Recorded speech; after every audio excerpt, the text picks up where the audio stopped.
Hold on.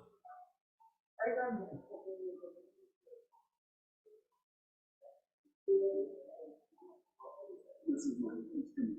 That is your instrument. Try it. Oh, you might need to turn it on.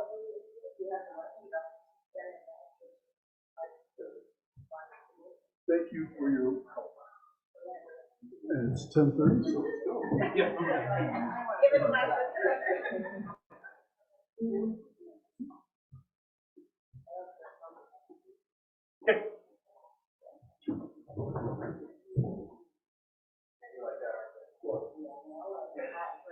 You like what? See down here? Oh, okay. I mean, I can make it work, but. No. Here I am. Sorry, Rich. Peggy's gotta be able to hear you. Peggy's worth it, so. Yeah, you're recording. Okay, let's get started. I'm not supposed to walk. I'll make this foot just kind of do this. So since I didn't hear from any of you on a topic, I just came up with one on my own. I was thinking of miracles, and I thought, let's talk about miracles for a while. And so our Education Sunday today is on miracles. And I thought that we would start off by defining what a miracle is. And so here we go. 3 definitions of miracle. The first one is a generic sort of one, an event that's not able to be explained by natural or scientific laws, and is therefore attributed to a supernatural cause. Okay, that's sort of a generic definition of a miracle. The second one comes from an evangelical writer, and we'll see why that's important in a minute. A special act of God that interrupts the natural course of events. Okay. And then the Catholic Church, we'll see why that's important in a moment. Catholic Church takes miracles really seriously and investigates them rigorously. And so they have a standard definition that must be applied before something can be considered a miracle. This is their a standard official definition of a miracle. A sign of wonder beyond nature's control that can only be attributed to God or divine intercession. Okay, so those are 3 definitions. What these have in common, as you can see, is that there's always a supernatural element here, which is causing the thing to happen, and that it is not consistent with scientific or natural law. In other words, it's a violation, essentially, of scientific or natural law. And those are the 2 key things, and it's one way or another, all of that is in these 3 definitions. Okay, so keep that in mind. You have to do something which could not happen according to natural law or according to science. And that something happens because of a supernatural power. Okay? So we have lots of examples of miracles in the Bible, and I just randomly chose some.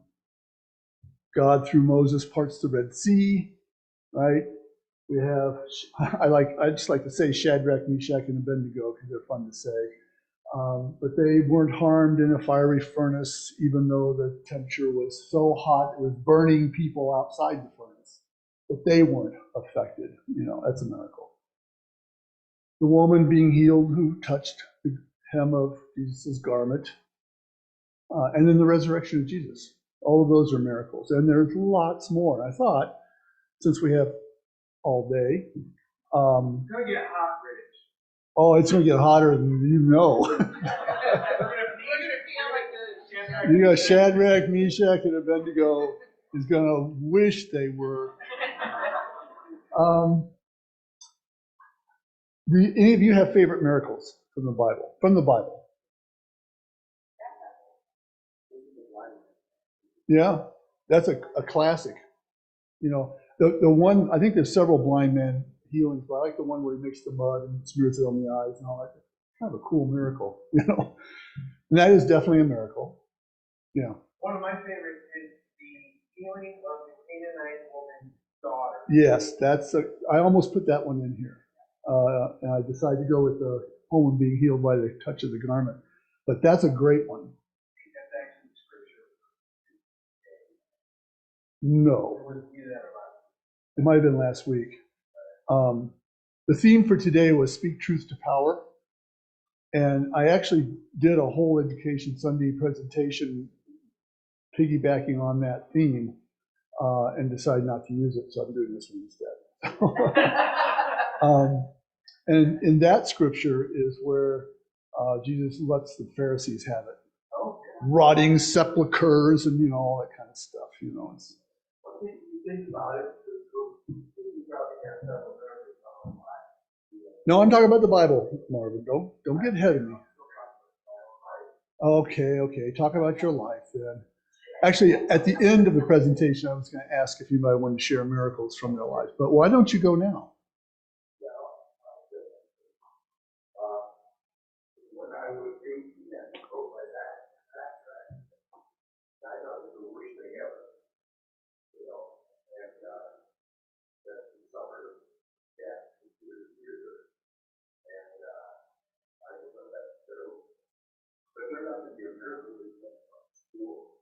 I was a teacher, so on and so forth.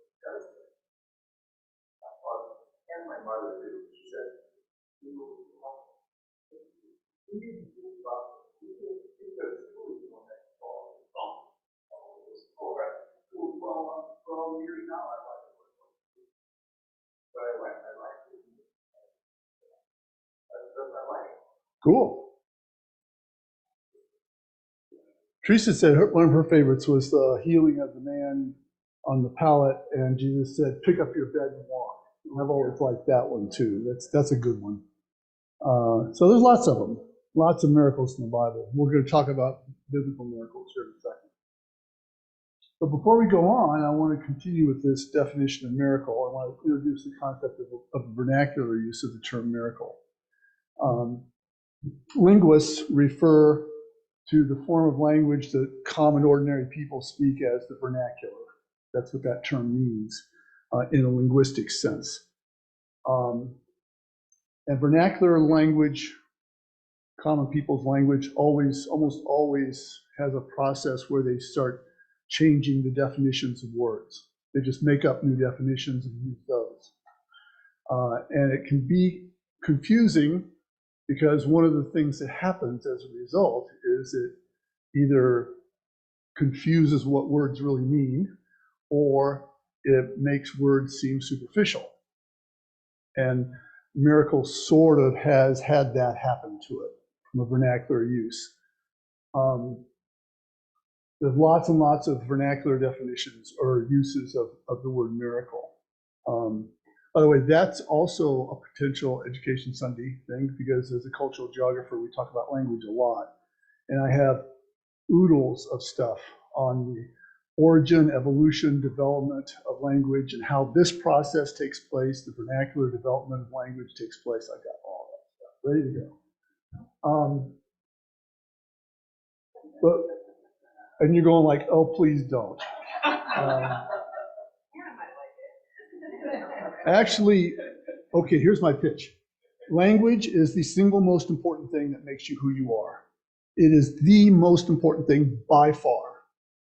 And it is fascinating to know how you got to be who you are and the way you are by looking at how language is structured and evolves. So it's something you probably should be interested in, even if you're not, even if you want to just understand yourself and understand other people. That's my pitch. What did I just do here? I went back.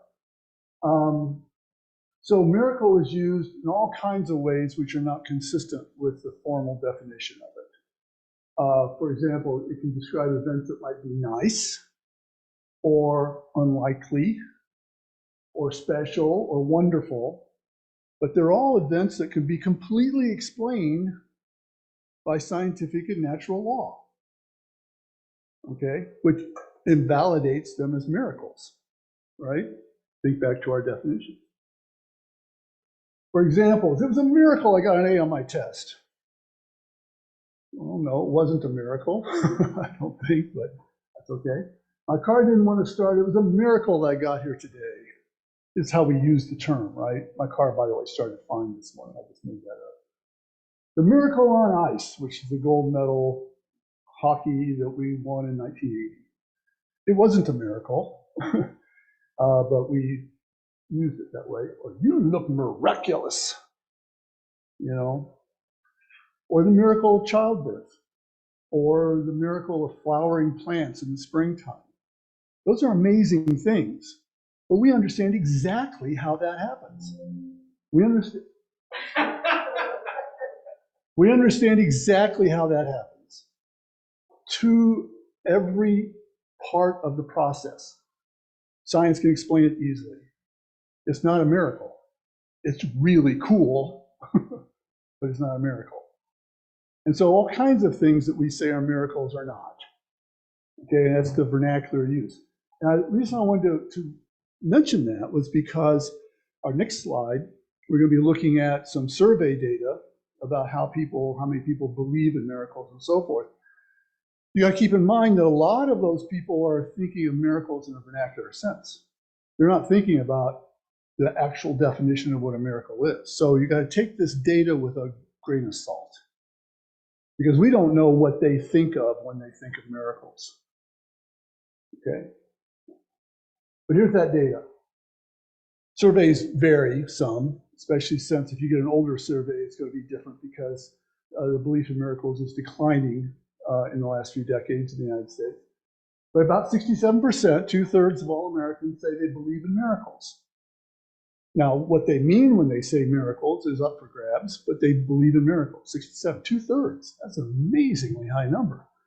And that's the highest percentage of any culture in the Western civilization. UK, for example, is 59%. So now, here's an interesting fact. Only 64% of Americans call themselves Christians. That has dropped precipitously in the last few decades. It was 90% in the early 90s. So in what, 30 years, it's dropped from 90 to 64%. And not all Christians believe in miracles. So what that means is there are non-believers, atheists, agnostics who believe in miracles. What they're probably believing in is things like the miracle of childbirth and the miracle of flowers in the spring. And it was a miracle that we won in the gold medal in ice hockey and things like that. But there are non-believers who believe in miracles. That's an interesting sort of thing. Rich, Yeah. I'm sure it's a very, very small percentage, but for clarity's sake, there are also not counted in the American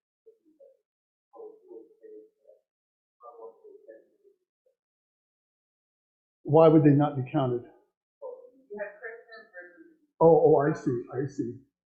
Oh, I see what you're saying. That's a good point. Okay. Right. We're going to talk about the Muslim perspective on miracles in just a second. But yeah, that's actually a good point. Thanks for pointing that out. 94% of all evangelical Christians believe in miracles, which is way above the national average, and we'll talk about that in a moment also. Half of all Americans believe that miracles in the Bible happen just as they are described. Okay? And here's the one that I find fascinating. 38%, that's 125 million people, say they personally have had a miracle happen in their life. Again, we have to wonder what the definition of miracle is that they're working with. But that's what they say.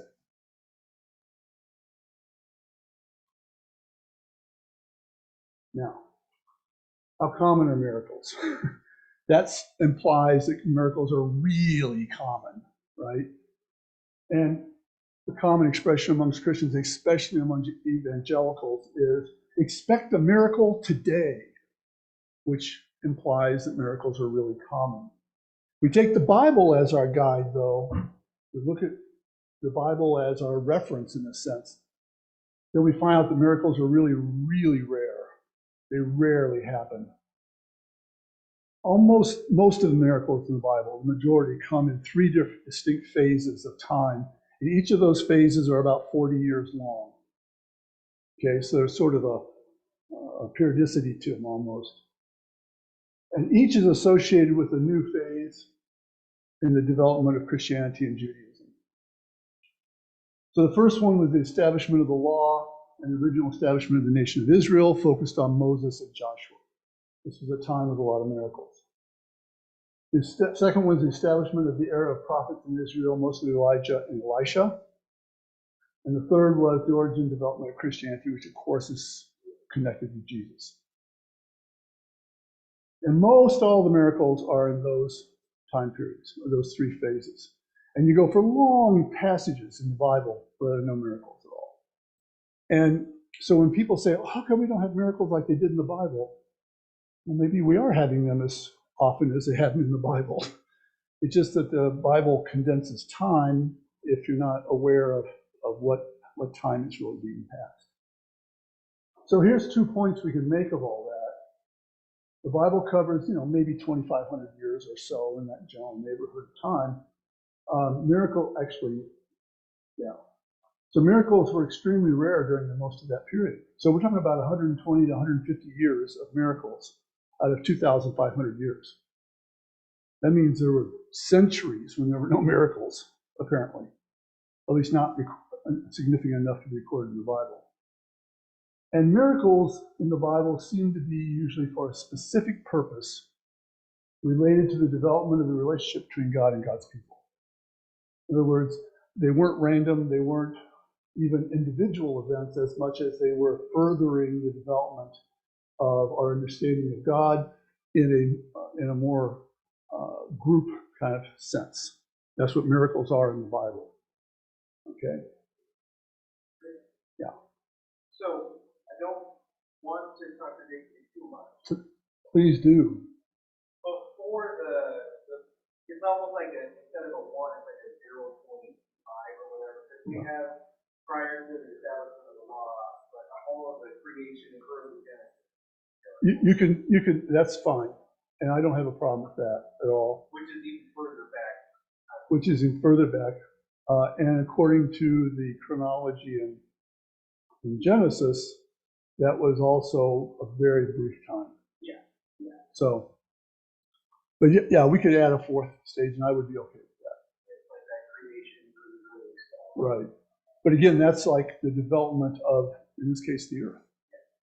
So to bring something into being, there needs to be miracles or something like that. That's kind of how they're used in the Bible.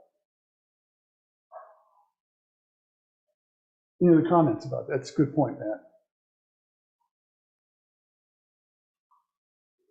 So why don't people believe in miracles? Now, we said 67% do in the United States. What about those who don't? And by far and away, the most common reason why people don't believe in miracles is because they don't believe in the supernatural. They're atheists or agnostics, or they don't care, or whatever it is. But the other main reason is that a lot of people believe that modern science has ruled miracles out.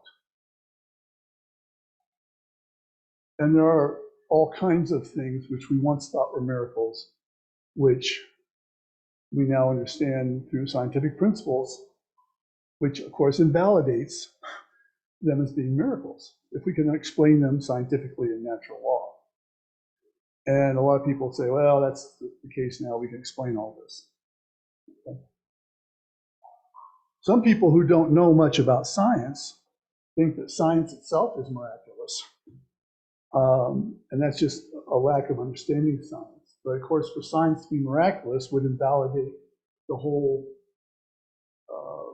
definition of miracle. So science is not miraculous. It can be very, very cool. It can be the product of a lot of really hard work and great thought, but it's not miraculous. Yeah.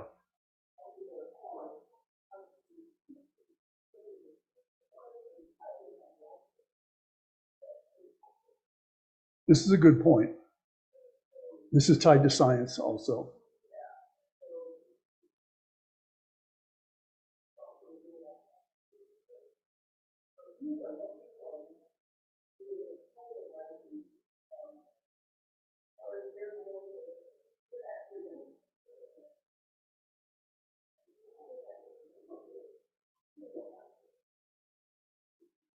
Yeah, like. Mhm.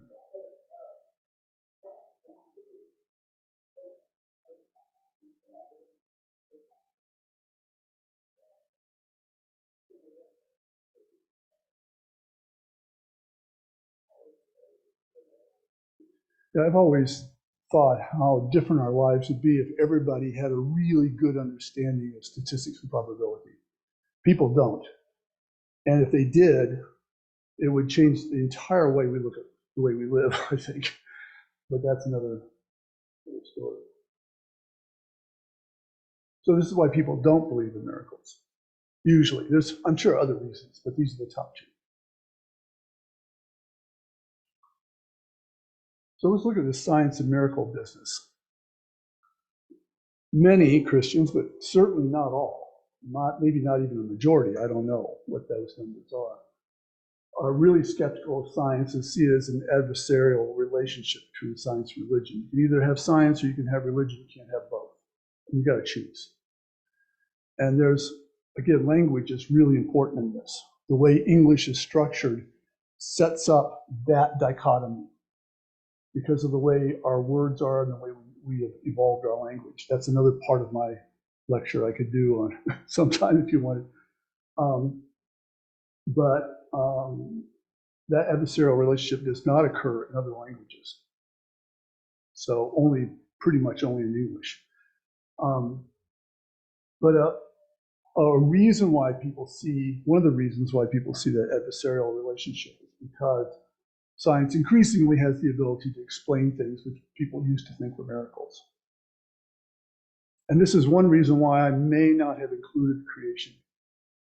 Because we have a really good idea of how the earth was created, from a scientific point of view. Really, really clear idea. And so people often who have faith feel they have to choose. I can either believe in science or I can believe in faith or miracles. And if that miracle especially is important to their faith, they're going to choose the miracle. They're not going to choose science. Often they feel this has eternal consequences. If I don't choose that way, I'm going to hell or whatever. And those anti-science attitudes carry over into all kinds of areas which have nothing to do with miracles. For example, the astonishing number of Americans who don't believe in climate change. It is astonishing that there's so many that do that don't believe in it. Just anti-science.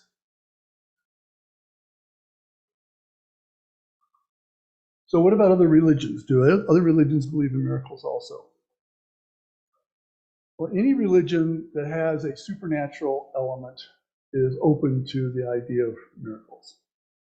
But not all religions have a supernatural element. Buddhism is a good example.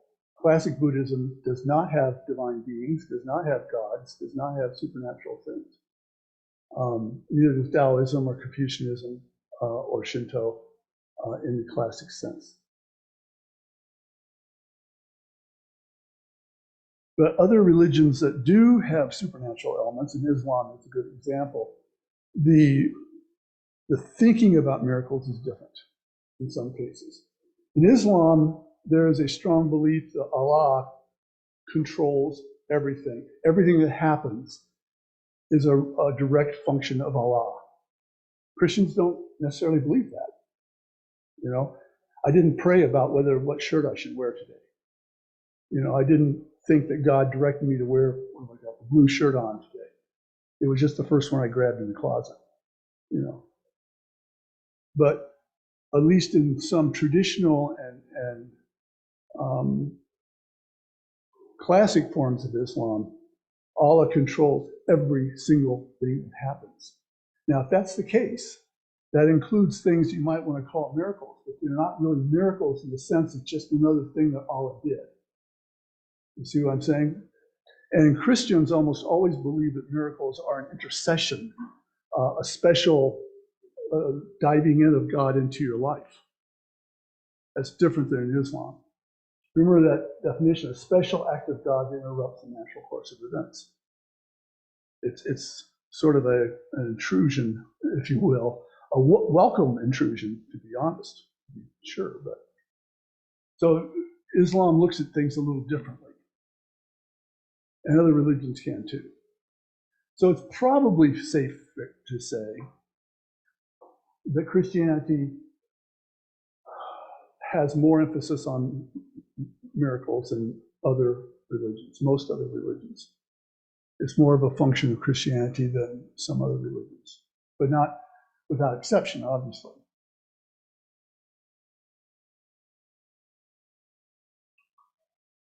Do all Christians believe in miracles? And the answer is no, they don't. I wanted to bring in Thomas Jefferson, who's a classic and very famous example. Jefferson definitely believed in God, definitely thought of himself as a religious person, but rejected completely the notion of miracles. He said miracles simply don't happen, period. He also was concerned about some of the teachings in the Bible, which he felt were later additions and didn't really reflect the true nature of God and the true teachings of Jesus. And so what he did famously was he made his own Bible. He took his Bible and actually, with a knife, cut out all the parts he felt were not appropriate, and then glued it all back together. And so here's a copy of the Jefferson Bible. This is the actual original Jefferson Bible. He, by the way, did it in 4 languages. Jefferson was really, really smart. And so Latin, Greek, French, and English. This is the English that was over here, the English part. If you can see this, you can see these are the languages. But you can see that he's going down here, and all of a sudden this is verse 9, all of a sudden there's a cut, and now we're to verse 43. You know, he just took out the stuff in there because he didn't think it was appropriate. So, for what it's worth, you can actually buy reprints of the Jefferson Bible if you want. I've never done that. So he took the whole, everyone has their own. He took it really literally. Yeah, he did. Bibles in English are not, of course, written in English. They were written in other languages and translated. And it's not at all sure sometimes what certain words mean, or we translate them through our own cultural lenses and things like that. And so some miracles in the Bible possibly could be explained by understanding the true meaning of words. And if you remember, we did an education study before when I talked about the horns of Moses. And that's an example of that. Moses didn't have horns. It was just a misunderstanding of what the word meant. So, Chris illustrated this in her sermon last week. Remember? She talked about Jesus walking on the water. And she said it's not completely clear from the language whether he actually walked on the water in the Sea of Galilee or if he was wading in the near shore environment. You know, it could possibly be either one. And we don't know. Now, him walking on the water is the traditional interpretation and has become part of our popular culture, in fact. So people use that imagery a lot, of walking on the water, to mean things. I'm reminded of the final scene of Being There, a really interesting allegorical satire. If you haven't ever seen it, it is really worth watching, I think, personally. But at the end of the movie, our protagonist walks off across a lake on the water. And what they're doing is they're showing that he's a sign of his simplicity and the fact that he has not been corrupted by power and by,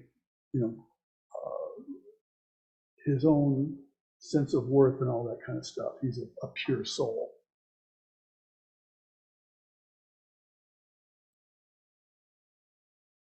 Do all Christian denominations have the same emphasis on miracles? And again, the answer is no. Unitarians don't put a lot of stock in miracles. Most mainline Protestant churches, that would be Methodists, Lutherans, Presbyterians, and people like that, They have teachings based on miracles, especially the resurrection of Jesus, which is important. But that's not necessarily the same thing as emphasizing miracles, nor does it necessarily mean that the rank and file believe in miracles a lot. Some do and some don't. Okay. Two churches that really do emphasize miracles in different ways are Roman Catholics and Evangelical Protestants. And so I thought we'd take a look at them real quick, because they really emphasize miracles a lot, but again, in very different ways. So the Catholic Church takes miracles very seriously. So seriously that there's a mechanism by which they will investigate any purported miracle, and they will tear it apart and look at it from 100 different views and decide if it really is a miracle or not. They get thousands of people every year saying, oh, this is a miracle, here's a miracle, here's a miracle. And they investigate these things, and they are very hesitant to call things miracles. It has to apply specifically to that definition of the Catholic Church that we saw before. And as a result, true miracles in the Catholic Church are rare, really rare. They're important, really important, but they're rare. The last one that's accepted by the Catholic Church was in 2013, 10 years ago. And the account that I read of it, and I'm going to read the account, this is exactly the way it was presented in my source. In Poland, the host, which is their bread in the community, is called the host, fell on the floor. They picked it up and put it in some water, and it started bleeding red. And when they analyzed it, they found heart tissue in that host. Now, this is significant to the Catholic Church because they believe the bread and wine in communion are literally the body and blood of Christ after they're consecrated. Literally that. And this miracle seemed to confirm that teaching. So you can take or leave this miracle as you want. It's a matter of faith, of course, but this is what so they accepted this as a miracle. But to be a Catholic, you have to accept, at the very minimum, two miracles. You have to accept this to be a good Catholic in good standing. Christ's incarnation, meaning him being God coming in a human form, and his resurrection. You have to accept those two. If you don't want to accept 2013 Poland, you don't have to. You have to accept these two, though. Those are the two pillars of the faith. Isn't clear, though, from that, what percentage of Catholics believe in miracles. There's a whole bunch of Catholics, like there's a whole bunch of Baptists and a whole bunch of Presbyterians and so forth, who say they're that church, and it doesn't really show up in their lives very much. This is not uncommon in Catholicism either. So it's not clear whether they believe in miracles or not. The individuals do. But the church has this doctrine. You have to believe in these two miracles. What about evangelicals? They're way more willing to call a whole lot of things miracles. They have miracles happening all the time. They literally say, look every day, expect a miracle today. They have an emphasis on the priesthood of all believers, which is a very important concept in Protestants in general, but especially in evangelical. Really strong there. And so miracles don't have to be vetted. If you say you had a miracle, everybody says, good for you. That's good. And they're very important to evangelicals. 94% of all evangelicals believe in miracles. And I don't know what the other 6% are doing, because their evangelical Protestantism doesn't make any sense at all, pretty much, without miracles. I mean, it's a very important part of what they do. And they're much more likely to believe that miracles are really, really common, in fact, an everyday occurrence. This could very easily be based on a more vernacular definition of miracles.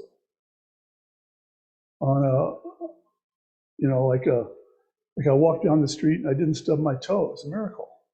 And maybe that's their daily miracle. I don't know. And a lot of people would not see that as a miracle. So let's take a look at some evangelicals for a little bit here. Over the last 4 or 5 decades, evangelical Protestantism has swept through Latin America and also Africa, making millions of converts. You see the data in 1950, Guatemala was almost entirely 100% Roman Catholic.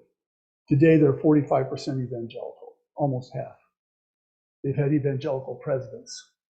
Brazil has had evangelical presidents. Evangelicals have more or less taken over the Brazilian Congress in some respects. There's all kinds of things that are happening in Latin America that way. And one reason given for this amazing change in religion in Latin America is the emphasis on miracles in evangelical churches, which people like. And the feeling that Roman Catholicism, with their very formal and rigorous definition of miracles, don't emphasize miracles enough. And people want miracles, and so they're going to the evangelicals. There's a Assembly of God church in Guatemala, the evangelical church.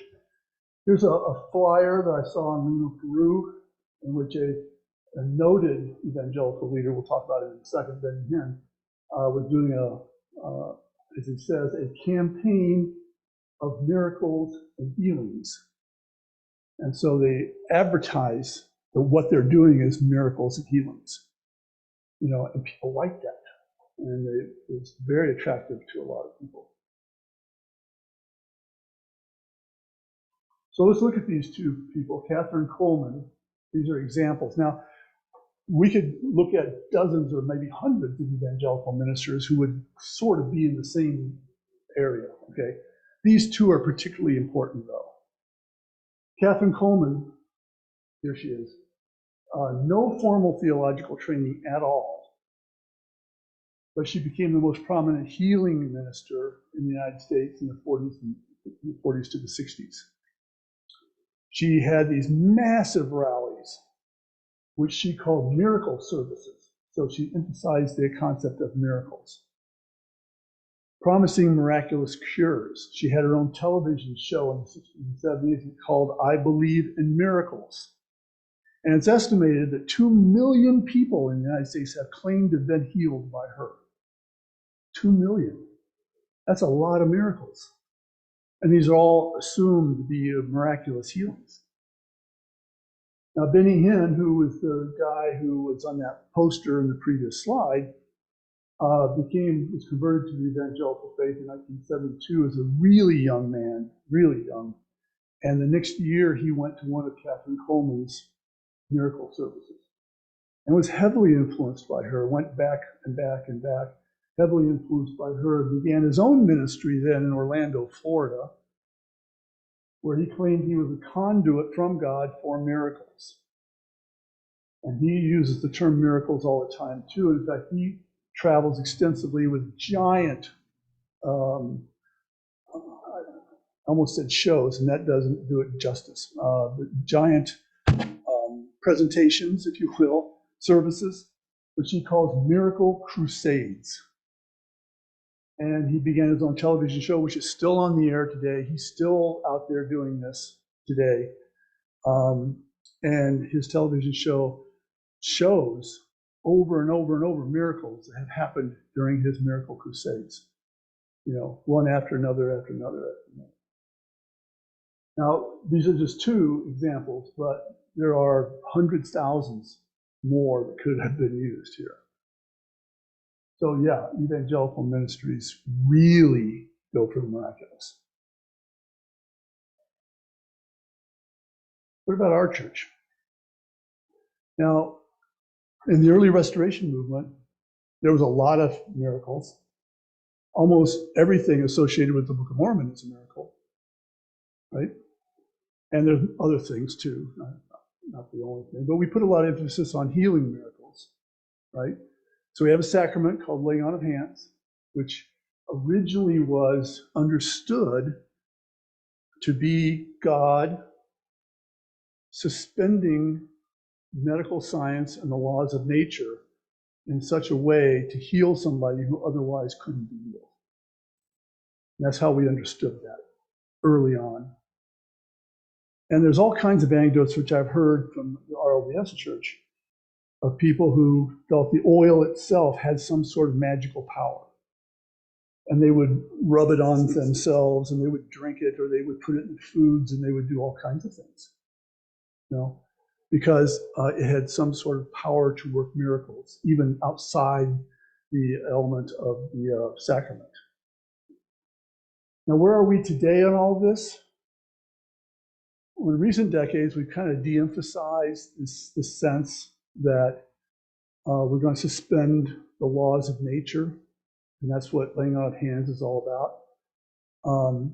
Not saying it can't happen, but that's not the formal emphasis on it. Today, it's usually administered frequently to bring peace and bring a spirit to people who are troubled or are in need of that, and help them bring them back into communion with God. In that sense, it's incredibly important and incredibly useful. Such an event would be considered successful if the person found peace and comfort, even if they were still sick or even if they died. It would still be successful if they, and in the old days, it would have been a failure if they didn't recover or if they died. It would have been a failure. So that's sort of a change that we've had. And there are other ways we could talk about miracles in our church. And at this point, we can stop and say, do you have any thoughts about the miraculous in our church and what's a miracle, what maybe not is a miracle? So I am running for Michigan. It's got a different culture than really anywhere else I feel like that I've been, but I'm mostly what I expect to be Oregon. But so I joined in the early 90s, so I'm about that time period. There was a lot of movement and talking about speaking in tongues and interpreting that, and that was also part of, I mean, I don't think so talking that out there. There's movements within our church. I've been actually part of as a young adult a retreat where that happened, and so was that somebody that spoke under the influence of the Spirit, and then somebody else who interpreted that for the group. Somebody else was able to understand it. Okay. That's not common in our church, but it certainly happens. And like I said, it certainly happens. Sure.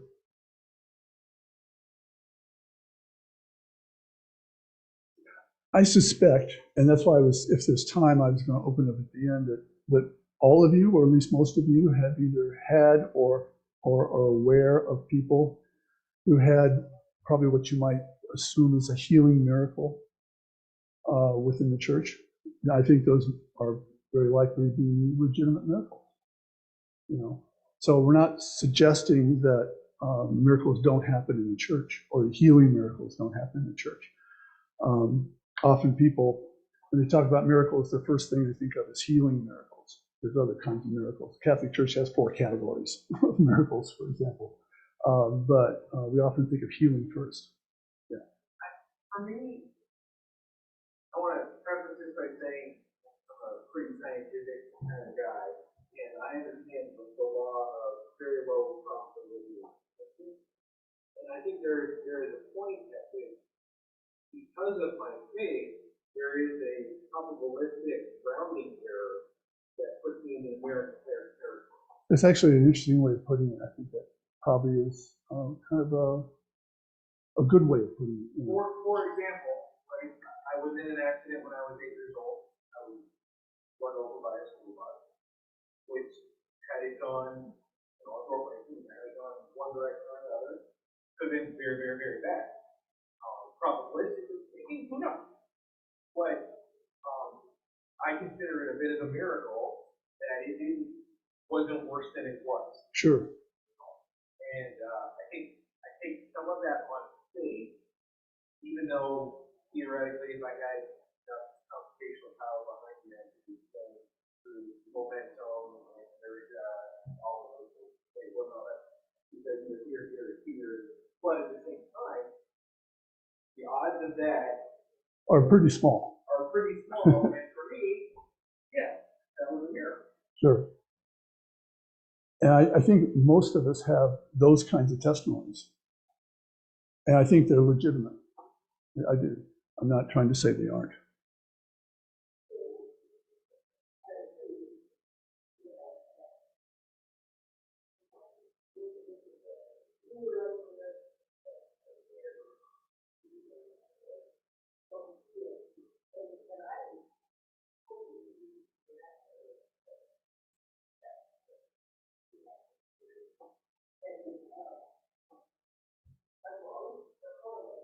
No. I'm not saying that at all.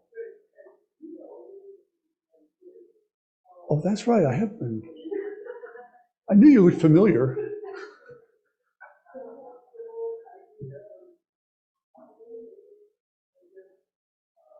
Don't get her started on fate and coincidence. You will not be done for hours.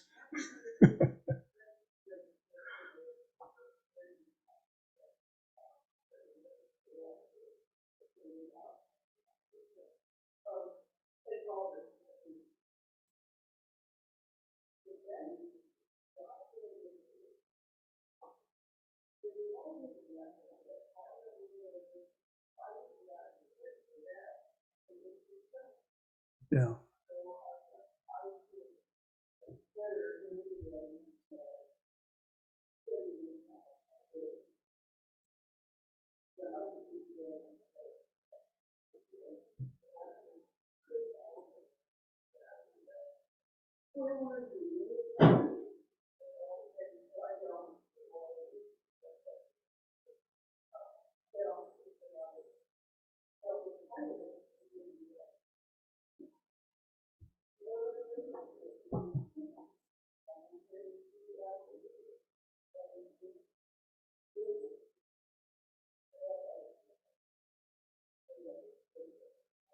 Well, and one lesson most Christians end up learning is that just you can be the best Christian in the world, and it doesn't guarantee you that bad things won't happen to you. So bad things can happen to good people.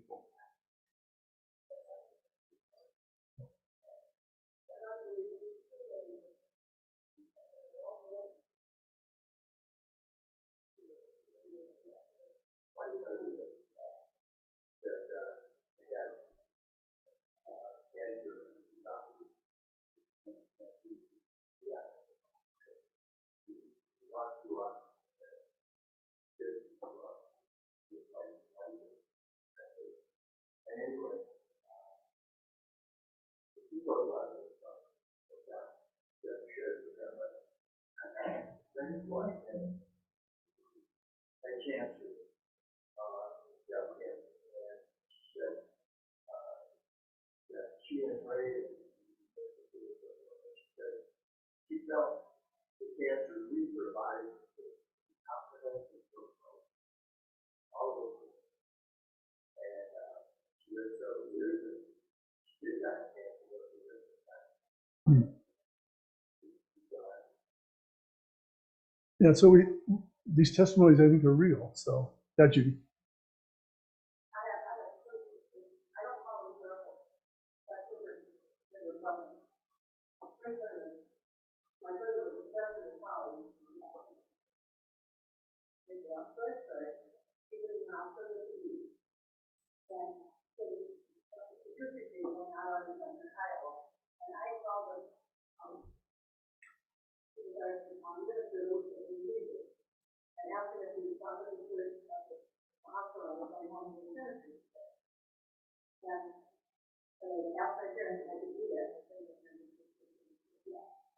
Before he got there, Mom had called home and said, "Yeah, get back there, he's not going to live the night." By the time Dad got there, he said it there, and his Peter broke, he was going to call. I called back, and the other one was about off and was 14 years old, and nobody was in the hospital now.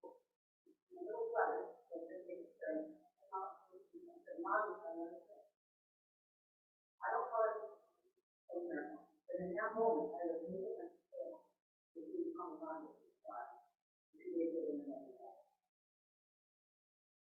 But I had that feeling, yeah, I had that feeling, so that's what I'm not.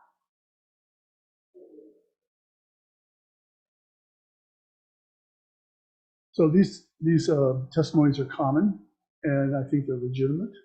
And so our church does still have a culture of miracles without emphasizing it as a basic article of faith, I guess. So. I think this goes back to the definition that we started the conversation. That it's an intervention by God within the laws of nature. If that is your definition of miracle, the only definition you have, then I think Teresa's got an excellent point. For me, I don't know if my definition is as narrow as that. You have a vernacular definition. I have more of a vernacular definition than because I struggle because if it is God's intervention, I struggle with the fact that God intentionally intervened one way or the other. The whole why did good things happen to bad people, why did bad things happen to good people, right? I have a struggle with that. Why that person did that? Exactly. And that's where the first definition, the definition of miracle that we had, I almost prefer it to be more of a vernacular type. Because I think the other types have got a lot of baggage with it. That makes any sense. Okay.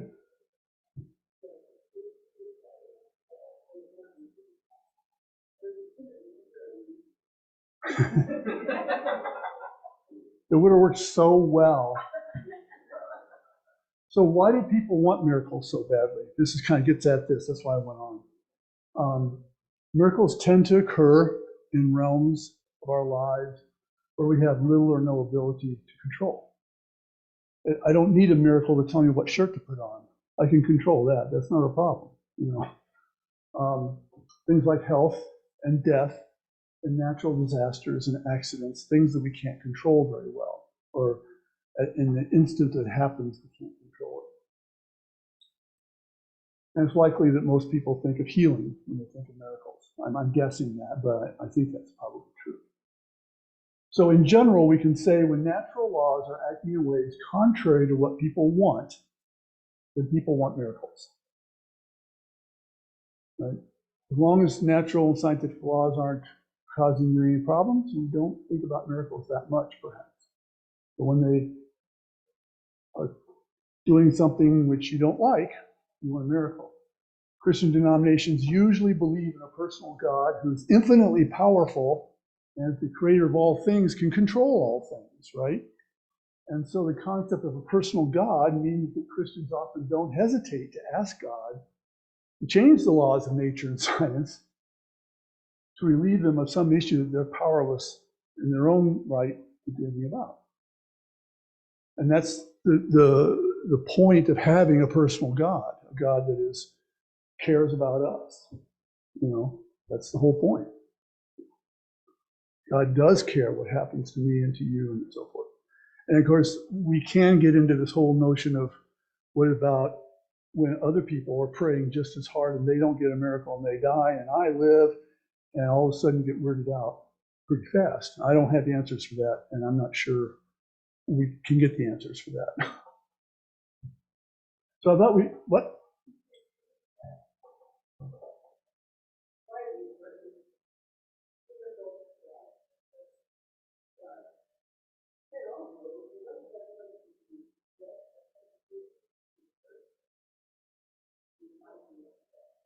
Yeah.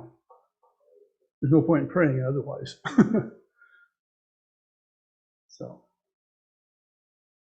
So I thought we'd take a look at a couple of classic miracles, more recent miracles than the Bible. And I think we're going to skip the first one because we're running out of time. Our Lady of Guadalupe in Mexico City. And the reason why I selected these two is because I have an interest in Latin America and I've been to these places and so forth.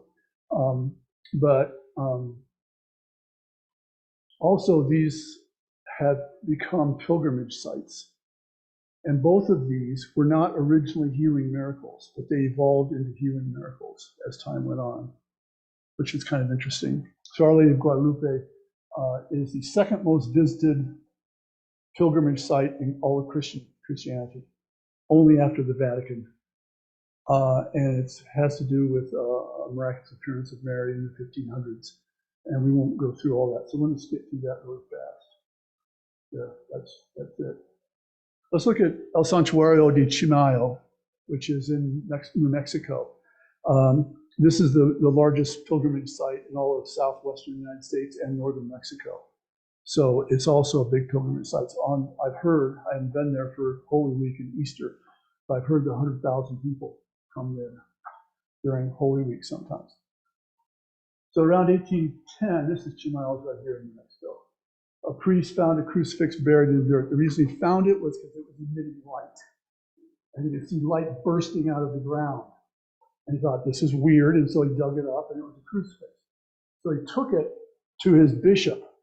I said, look what I found. You know, it's really amazing. And he told me the story. The bishop said, well, that sounds impressive. Let's put it here in the church. And the next day, it was missing from the church. And the priest went back, and it was buried in the same spot and moving light again. And so he dug it up, took his bishop, said, you know, weird, but it was back where I found it. Here it is again. He put it in the church. And the next day, it was back where it was. And by this time, the bishop said, okay, and I'm telling it just like the faithful believe it happened. You can not believe it or believe it. I don't care. But I'm just saying this is how they explain the miracle. And the bishop said, okay, it's pretty clear that crucifix wants to be in that spot and not in my church. So they built a church around that spot to house the crucifix. And that church was completed in 1816, and it's called El Santuario de Chimayo. Now, what was interesting about this is that people thought, you know, there's a miracle here, you know, and they were coming to this church.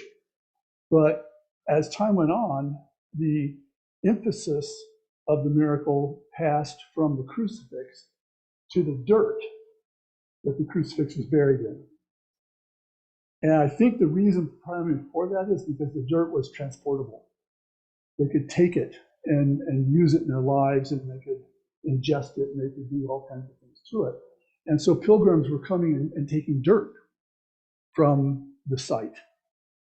And like I said, rubbing it on wounds, eating it, if they had digestive problems, doing all kinds of things like that with it. And healing miracles started happening, according to the faithful. Healing miracles started happening as a result of that. So let's take a look at this. Is what the church looked like in 1911 when it was about 100 years old. Here's what it looks like now. It's a really pretty church. And here's the sanctuary. And there's the crucifix. Big. There's the crucifix. It's still there, the original one. And you see it here. Crucifix, here's the altar. And there's, in a side room off the sanctuary, there's a very small room. I mean, really small. Maybe the size of our office in there, something like that. And it's got a little hole in the concrete floor where they put the dirt from that site. It's called El Pocito, which I believe means the little well. And people come in there and they pray and they take some dirt and do whatever they're going to do with it. And these are some of the emblems and so forth, which are right up here on the shelf. That's Our Lady of Guadalupe right there, by the way. So they have that connection too. Our Lady of Guadalupe is everywhere in Latin America. I mean, you can't go 10 feet without seeing that image pretty much. It's I'm exaggerating a little bit, but it's pretty common. This is looking from the room where El Pocito is out to another side room, which has a place where you can pray. And that room has, among other things, mementos of people who come there and then felt they were healed and left behind something by the way of thanks, including a whole bunch of crutches which they arrived needing and left not needing. And so they left them here. Now, again, you have to, you can believe this or not believe it. You can see it all as a fraud if you want. But these are certainly the testimonies that people had. So here's that place where people pray, and a little altar. And here's all the stuff we just saw. And outside in the back, there's another altar here with pews for outdoor services. I've taken students to this site. We've talked about the geography of religion and all kinds of things, and so this young woman especially was particularly moved by this, and she was, I think having a moment here. So there is sort of a spirit there if you allow it to be. There's something going on there, it feels like. The fence at the back of this has all these little homemade crosses of people who felt they had been healed and then wanted to leave something behind as a memento or as a thanks. And they would make these little wooden crosses and attach them to the fence. Now that's what people say happens there. And this is why it's a huge pilgrimage site. People go there all the time. And I have an example of a healing. This is Diana Francesco Sanchez. Her basic story is that when she was a young woman, 1992, she had a liver transplant, and life was tenuous at best. Her family made a vow that if she would be spared, they would come and come to Chimayo and offer thanks and offer praise and so forth. She went to Chimayo. She ingested the dirt. She used the dirt. And did it multiple times. She had real problems after that. The doctors at some point said she wouldn't be able to walk again, yet she can walk. She's healthy, and last I heard, she's still alive. I tried to do a search for her yesterday, and I couldn't find her on the internet now, one way or the other. But last I heard, she's still alive. So she says Chimayo cured her. That dirt, from El Pasito, cured her. The spirit that came from that cured her. And her family believes it, and there's hundreds, maybe thousands of testimonies like this. Take it for what it's worth. Skeptics would say, oh, it's medical science did it, maybe the placebo effect of religion helped a little bit, but the believers say it's a miracle. That's flat out miracle. And she says it's a miracle. This is kind of in the same neighborhood as the testimonies that you guys were sharing. Just don't really understand it any other way besides a miracle. And we are 6 minutes over time. That's not a miracle because I'm always 6 to 10 minutes over time. So I'm going to call it quits. And thank you for sharing your stuff. And that's all I've got. So that's the end of that. Okay. Thank you, Rick. Yeah. I'm going to go ahead and stop recording. Okay.